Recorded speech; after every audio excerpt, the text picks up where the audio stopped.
Bonjour à toutes et à tous et bienvenue dans cette nouvelle vidéo consacrée encore une fois aux nouvelles technologies et aujourd'hui plus particulièrement aux technos de la photographie puisque nous allons parler de l'obturation. À la fin de cette vidéo, vous saurez comment votre appareil fait pour capturer une photo en obturation mécanique, en obturation électronique, ainsi que les avantages et inconvénients des deux méthodes selon le type de capteur. Car oui, nous allons aussi devoir parler des capteurs que nous aborderons ici très succinctement et auxquels je dédierai deux vidéos déjà écrites et tournées qui arriveront donc prochainement. Et comme toujours pour les vidéos de vulgarisation, je ferai sans doute certains raccourcis que les plus connaisseurs et puristes me reprocheront. Donc si vous voulez vous exprimer à ce sujet, l'espace commentaire vous est grand ouvert en dessous de la vidéo. Notez également que pour votre confort, cette vidéo est chapitrée afin de vous aider à naviguer dans les différentes parties. Et si vous aimez cette vidéo et mon contenu, pensez à commenter, liker, vous abonner et partager. C'est le fameux clap et c'est vraiment très important pour montrer à YouTube que mon travail mérite d'être mis en avant auprès des autres viewers de la plateforme. Je remercie par avance toutes celles et ceux qui feront ça, car c'est gratuit, ça ne prend que quelques secondes et ça m'aide énormément. Allez, c'est parti, générique.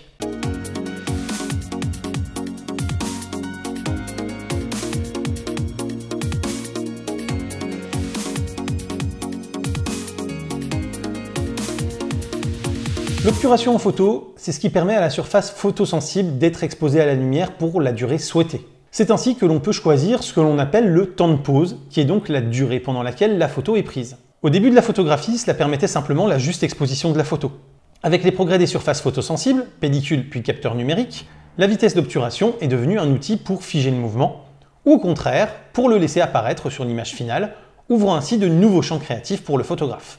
On peut donc jouer sur cette vitesse pour s'assurer que, malgré une longue focale et un sujet en mouvement rapide, comme ici lors d'un saut de motocross pris à 600 mm de focale, le sujet soit malgré tout parfaitement net grâce à une vitesse d'obturation élevée. A l'inverse, avec une vitesse plus lente, on peut imprimer un mouvement, comme lors d'une photo de vague qui se transforme en écume, ou lorsqu'on laisse les feux de véhicules filer pour contraster avec l'immobilisme des bâtiments d'une ville.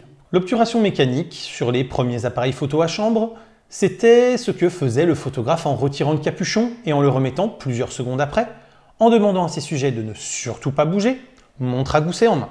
En effet, les surfaces photosensibles de l'époque mettant du temps à être imprimées par la lumière qui leur était envoyée, une photographie unique pouvait prendre plusieurs dizaines de secondes.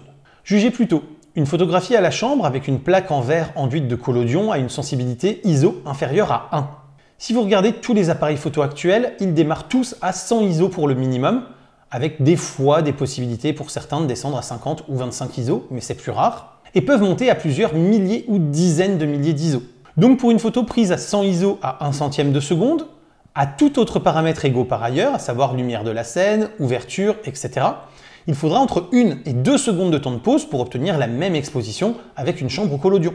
Puis l'obturation a été intégrée dans les appareils photo, avec un rideau mécanique constitué de plusieurs lamelles qui se relevaient puis se rabaissaient, le temps entre ces deux actions étant programmé par le photographe puis géré automatiquement par l'appareil photo. C'est cette obturation que l'on retrouve encore sur une majorité de boîtiers argentiques comme numériques, des compacts au réflexe et même sur certains hybrides. Pour une majorité de boîtiers, il y a maintenant deux rideaux, le premier se lève puis le second remonte ensuite ou inversement. L'usage des deux rideaux suivant le même chemin apporte deux gros avantages lors de l'obturation mécanique.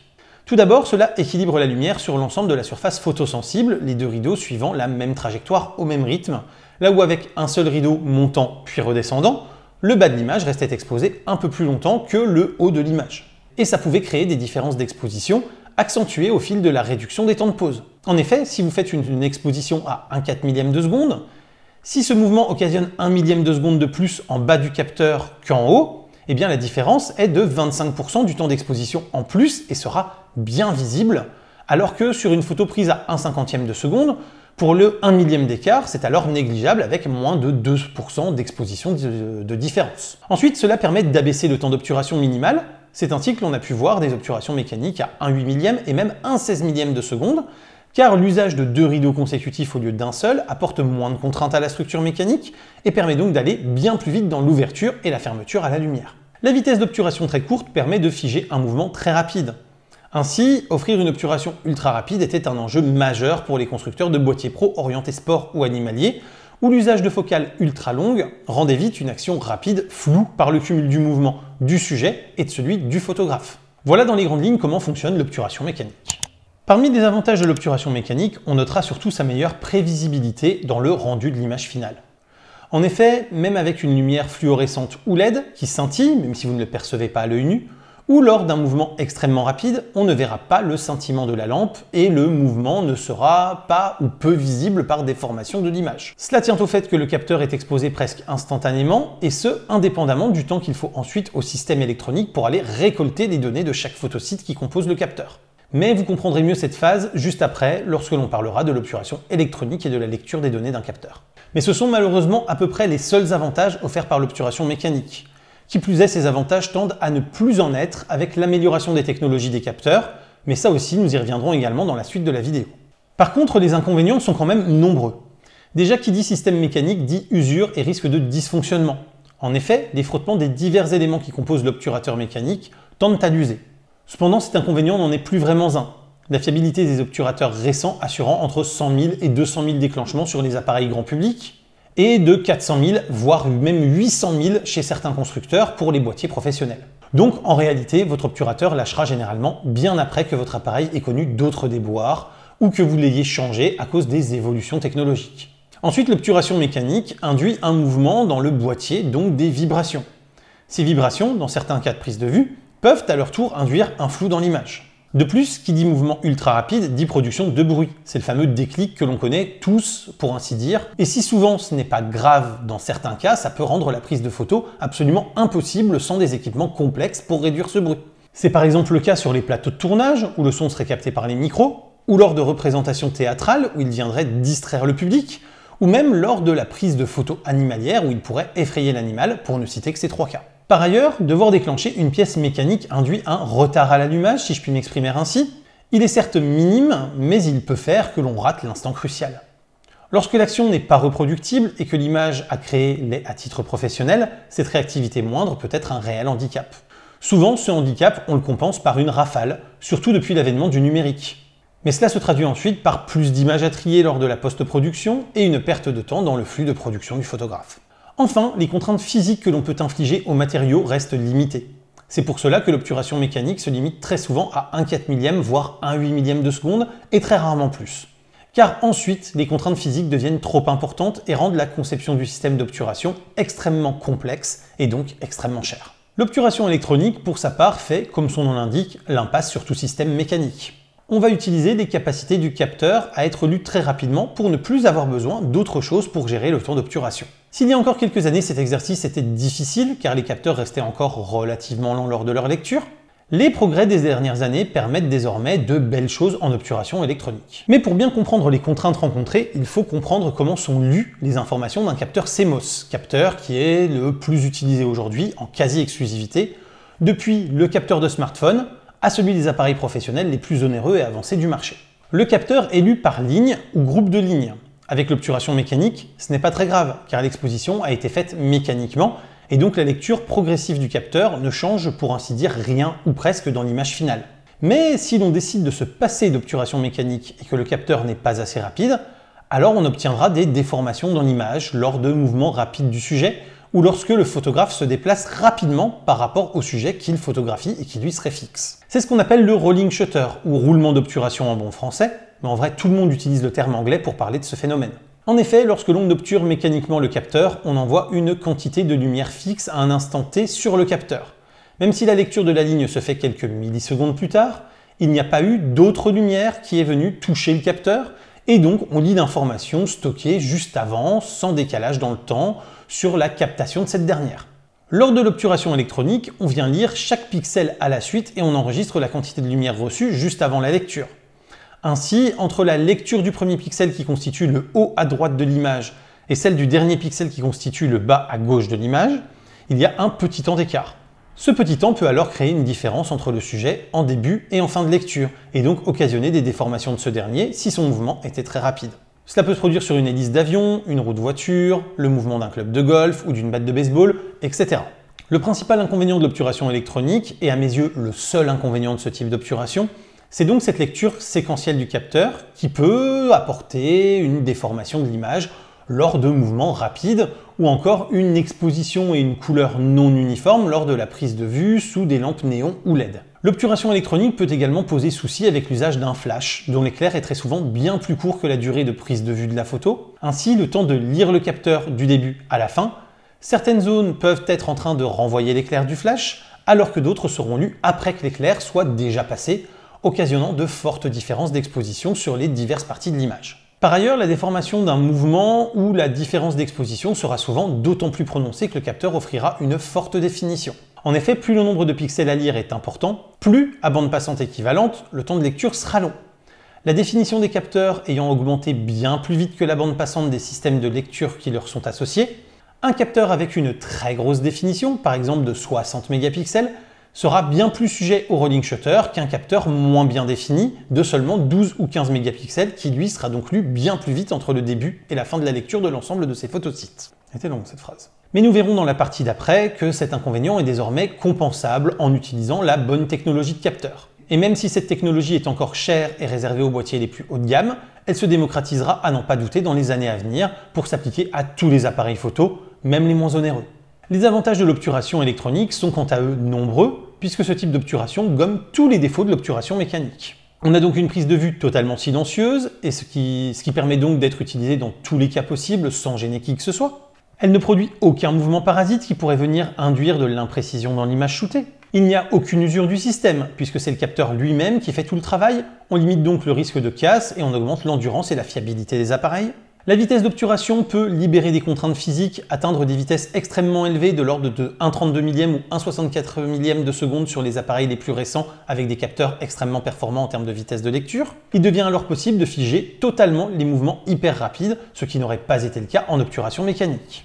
Enfin, le fait de ne pas devoir libérer un système mécanique permet une meilleure réactivité du système qui va alors déclencher la prise de vue immédiatement, sans aucun effet de retard. Jusqu'à il y a peu encore, de l'ordre de quelques années, le fait que le capteur soit lu par ligne semblait être un problème récurrent et faisait dire aux détracteurs des hybrides, dont certains font totalement l'impasse sur l'obturateur mécanique, qu'ils ne pouvaient pas réaliser certains types de photos. Mais les capteurs stacked, empilés dans la langue de Molière, sont venus résoudre ce problème. En effet, un capteur empilé va avoir pour chaque photosite ou chaque ligne de photosite selon sa conception et des volontés d'être le plus réactif possible, une mémoire interne dédiée. De cette façon, lorsque vous allez prendre une photo, chaque photosite va s'activer en même temps, comme sur un capteur classique, et envoyer instantanément ces données dans la mémoire interne du capteur qui lui est dédiée et assignée. De cette façon, tous les photosites du capteur sont activés en même temps, mais en plus, leurs données sont instantanément sauvegardées, indépendamment de leur lecture par le système. La lecture des données vient se faire juste après, toujours pixel par pixel, ligne par ligne. Cependant, comme les données de chaque photosite ont été sauvegardées instantanément, ce retard à la lecture n'est plus problématique pour l'aspect de l'image. Même avec un sujet en mouvement extrêmement rapide, qui ne sera donc plus déformé sur l'image finale. Ainsi, une obturation électronique avec un capteur empilé bien conçu conjuguera le meilleur des deux mondes, avec tous les avantages de l'obturation électronique cités précédemment, mais sans ces deux inconvénients majeurs que l'on ne pouvait auparavant empêcher qu'avec l'usage d'une obturation mécanique. C'est pour cela qu'avec un appareil doté d'un excellent capteur empilé, on pourra rester tout le temps en obturation électronique sans trop de risques, comme avec un Sony A1, un Nikon Z9 ou un Canon R3. Alors qu'avec des boîtiers munis de capteurs plus conventionnels et donc non empilés, il faudra revenir de temps à autre à l'obturation mécanique pour éviter les trop fortes déformations de l'image. Ce sera le cas par exemple avec un Sony A7 IV, un Nikon Z7 ou un Canon R5.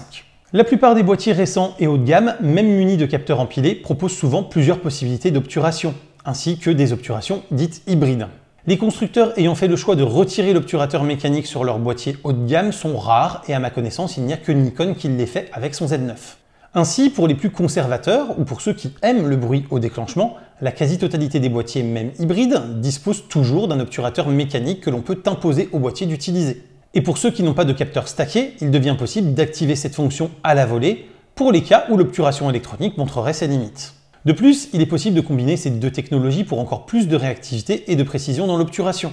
C'est ce que l'on appelle l'obturation hybride, ou encore l'obturation électronique à rideau avant, ou encore l'obturation électronique à premier rideau. Le principe est dans ce cas d'avoir un obturateur dont la position initiale est ouverte. On va donc déclencher le début de la prise de vue via l'obturation électronique, mais la terminer par la fermeture de l'obturateur mécanique. Encore une fois, cette possibilité n'est utile que pour compenser les faiblesses d'une obturation électronique avec un capteur non empilé. Cela permet de gagner en réactivité au déclenchement, puisque le dit déclenchement est purement électronique, ainsi que de réduire bruit et vibration en réduisant de moitié le mouvement mécanique au sein du boîtier. Dans la partie 6 de cette vidéo, je vous ai expliqué, pour des raisons de simplicité, que le capteur stacké écrivait instantanément les données dans la mémoire de chaque photosite, et empêchait donc tout effet de rolling shutter. Ce n'est pas tout à fait vrai, mais ne me tapez pas, je vous ai pas menti pour autant. On continue d'avoir un très léger décalage dans le moment où les données sont écrites, ce qui peut, dans de rares cas vraiment extrêmes, apporter encore une légère déformation dans l'image, comme ici. Cependant, la déformation n'est absolument pas comparable à celle visible dans les mêmes conditions de prise de vue à la photo avec un capteur non empilé, comme ici. Pour arriver au zéro défaut absolu, il faudrait avoir un capteur dont l'obturation électronique se ferait en ce que l'on appelle un global shutter ou obturation globale. C'est-à-dire avec réellement tous les photosites du capteur qui sont lus exactement au même moment, ou en tout cas dont les informations sont stockées au même moment. De tels capteurs existent bien évidemment déjà, mais se heurtent pour l'instant à plusieurs barrières. Un coût extrêmement élevé pour parvenir à avoir la bande passante suffisante pour faire transiter l'ensemble des informations en une seule fois. Une qualité d'image souvent moindre pour justement éviter que le coût ne devienne prohibitif. Pour associer une qualité d'image à la hauteur de ce qui est attendu et un global shutter, les ingénieurs de toutes les grandes marques de fabricants de capteurs, comme Sony, Canon, Nikon, Panasonic ou encore Samsung pour ne citer que ces 5-là, investissent tous des milliards en R&D. Les annonces des derniers mois, essentiellement par Sony, Panasonic et Canon, laissent entrevoir l'arrivée de capteurs à global shutter performants en termes de qualité d'image et avec un prix raisonnable, mais je vais mettre des grosses guillemets, pour les prochaines années. Et pourquoi est-ce que je mets des guillemets à raisonnable? Parce que c'est une technologie qui les destinera encore pour un temps aux seuls modèles les plus haut de gamme, souvent des boîtiers donc à 5, 6, 7 000 € pièce le boîtier nu. Vous l'aurez donc compris au travers de cette vidéo, l'obturation mécanique reste encore nécessaire pour une majorité de boîtiers grand public et semi-pro, à cause du coût encore élevé des capteurs empilés. Cependant, ce type d'obturation est bourré de défauts, ce qui donne donc de sérieux arguments à l'obturation électronique. Pour ma part, avec mon Sony A1 équipé d'un capteur stacké, je n'ai jamais, mais vraiment jamais, eu à faire une seule photo en obturation mécanique jusqu'à présent, malgré plus de 100 000 clichés déjà réalisés. C'est aussi ce qui rend les capteurs stackés aussi appréciés en vidéo, puisque là aussi, ils vont permettre de rendre les effets de rolling shutter quasi inexistants, même sur de grosses définitions comme quand on fait une captation en 8K. La démocratisation des capteurs stackés dans les futures années va donc progressivement amener l'obturation mécanique à disparaître. Mais même avant cela, dans une majorité de cas d'usage, vous pouvez déjà utiliser l'obturation électronique offerte par vos boîtiers sans risquer de grosses déconvenues et ainsi gagner en silence et en réactivité.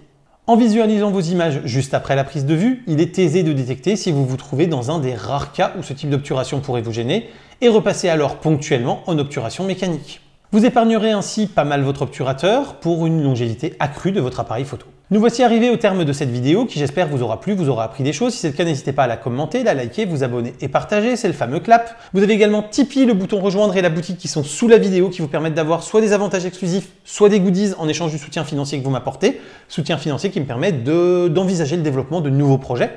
Et quant à moi, je vous dis à très bientôt pour plein de prochaines vidéos, photos, techno, informatique et jeux vidéo qui font le contenu de la chaîne au quotidien. D'ici là, continuez de rester curieux et de regarder des vidéos sur YouTube. Salut à tous, bye bye.